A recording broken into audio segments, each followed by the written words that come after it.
So we cover content a lot. It's still essential to all digital marketing. But we've got to the stage now, the level of noise of content being created was ridiculous anyway. Now, all these AI tools have come along. It's got even more ridiculous. I've said it before, if you create average content, you might as well not bother creating content. But that means we probably need to take a step back and look at our content planning process. And we've kind of refined and iterated ours.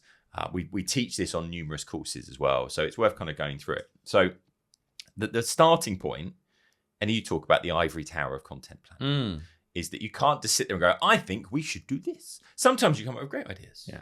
But actually, you need to go, who's our target audience? So you start with your personas. So you split your audience into groups and you go, what are their objectives? What are their problems? What are their challenges?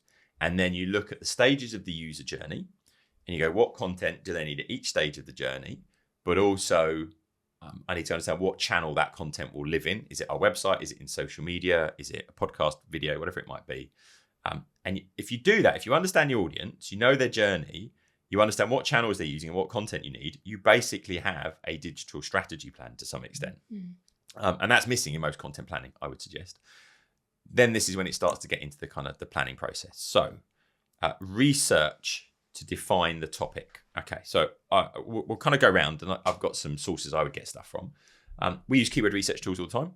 So we'll use things like trends to work out what search terms are trending. Answer the public for questions, really good one to work out what questions to answer and so on as well. I like just using Google just to find the closely associated questions people also and phrases people also because use. if you just put a single word in, it tells you the other related words, and then it will give you all the questions as well. Yeah. So easy to uncover. Oh gosh, I never thought about that. So when you're outlining, that's a really great place to start. Just type in a few obvious searches that somebody interested in that topic might search for, and actually dig a couple of layers down, and you start finding all sorts of additional. Oh yeah, I could have that and have that and have that. That's why Keywords Everywhere is such a nice tool, because you can use Google as a research tool, and Keywords Everywhere will add in your search volumes for you.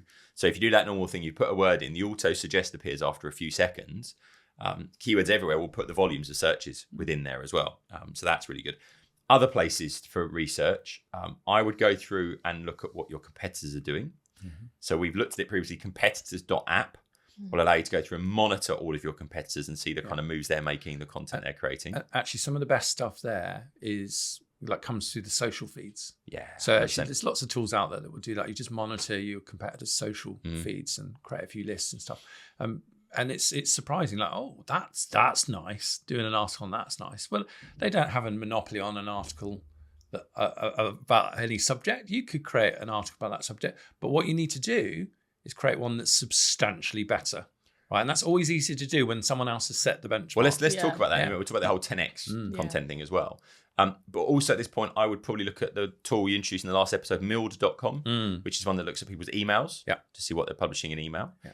And then the thing that everyone misses, speak to your customers, please. Oh, we will do this now. Yeah, so we'll do this in our newsletter. At the end of the newsletter, we always ask a question. And that question has quite frequently been, what content should we be doing? Should we do a podcast? What video should we be doing? What courses should we be building? We get loads of feedback and stuff that we're going, oh yeah, that's pretty obvious. We haven't done that in ages, or we've never covered it. So for example, at the moment, we're going to build and schedule a load of B2B versus B2C content. What are the differences and what aren't the differences? Because you have this classic thing, we're B2B, it doesn't work for us. Actually, I would maybe disagree with that. But it's, how do you need to approach those two things differently? I think also for a lot of people, because they know their business inside and out, it's easy to assume that you know what your customers are looking for. That's the ivory tower. And then you base everything off of guesswork. That is the ivory tower that I get so frustrated with. We sit in our brainstorming meetings and we just come up and we spout brilliance. Yeah. And we love it because obviously our ideas are excellent. But it doesn't matter if we love it. No, you're not the audience.